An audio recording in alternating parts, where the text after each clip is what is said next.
షర్మిలమ్మ రాజశేఖర రెడ్డి గారి కుమార్తె. రాజశేఖర రెడ్డి గారి గౌరవాన్ని, ఆత్మగౌరవాన్ని తీసుకొని పోయి కాంగ్రెస్ పార్టీ నాయకుల కాళ్ళ దగ్గర, చంద్రబాబు కాళ్ళ దగ్గర పెట్టేసింది. ఎందుకు ఆ నిర్ణయం తీసుకునిందో అర్థం కాని పరిస్థితి. కుటుంబంలో తగాదాలు అనేవి ఉంటాయి, కానీ ఇంత దూరం వెళ్ళి ఏ కాంగ్రెస్ పార్టీ అయితే రాజశేఖర రెడ్డి గారి మీద ఎఫ్ఐఆర్ పెట్టించిందో, జగన్మోహన్ రెడ్డి గారిని 16 నెలలు జైల్లో పెట్టించిందో వాళ్ళ కాళ్ళు పట్టుకోవడం ఏంది అని అడుగుతున్నాను నేను. కొంచెమైనా ఉండాలి కదా. ఏ విధంగా జగన్మోహన్ రెడ్డి గారిని పాదయాత్రకు కానీ, ఓదార్పుకు కానీ అన్నీ ఏ విధంగా అడ్డుకున్నది కాంగ్రెస్ పార్టీ మీకు తెలుసు. అటువంటి పార్టీతో చేతులు కలిపి ఎన్ని విమర్శలు చేస్తూ ఉందంటే జగన్మోహన్ రెడ్డి గారి మీద, నాకు తెలిసి చంద్రబాబు నాయుడుకి అమ్ముడు పోయినట్టుంది. ఒక 100 కోట్లకో 200 కోట్లకో ఆయన డబ్బులు ఇచ్చి మేనేజ్ చేస్తున్నట్టున్నాడు షర్మిలమ్మని. షర్మిలమ్మ అంటే మాకందరికీ గౌరవం ఉంది. మా జగన్మోహన్ రెడ్డి గారి చెల్లెలు, అంతకు మించి మా రాజశేఖర రెడ్డి గారి కుమార్తె.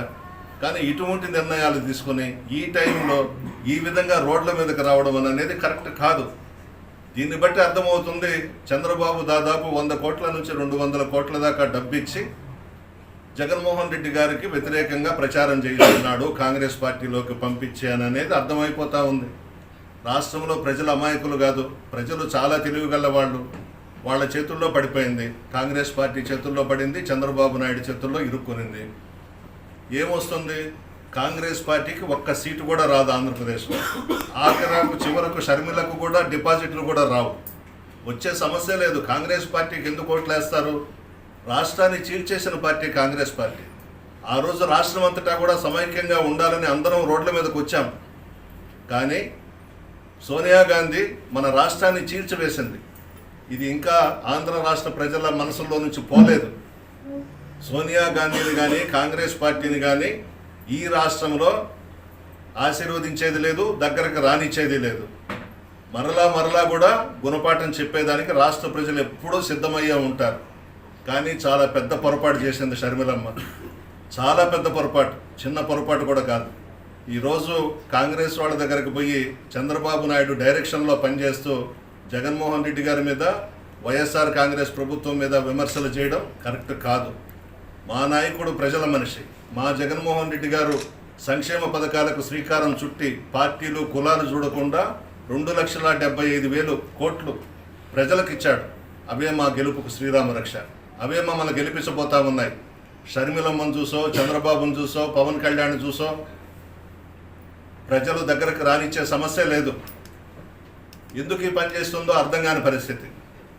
ఈమె దగ్గర ఉంది కదా, 16 నెలల్లో జగన్మోహన్ రెడ్డి గారిని జైల్లో పెట్టించి ఈమె పాదయాత్ర చేసింది. 3,300 కిలోమీటర్లు పాదయాత్ర చేసి ఆ రోజు కాంగ్రెస్ పార్టీని విమర్శించావు, చంద్రబాబుని విమర్శించావు. ఈరోజు వాళ్ళు నీకు ముఖ్యమైపోయినారు, మీ అన్న కన్నా కూడా. ఏం తప్పు చేశాడమ్మా మీ అన్న? ప్రజలకు సేవ చేయడం తప్ప, ఇన్ని సంక్షేమ పథకాలు పార్టీలకు అతీతంగా ప్రజలకు అందించడం తప్పు చేశాడా? ఏమి చూసుకొని నువ్వు కాంగ్రెస్ నాయకురాలు సోనియా గాంధీ కాళ్ళు పట్టుకున్నావు?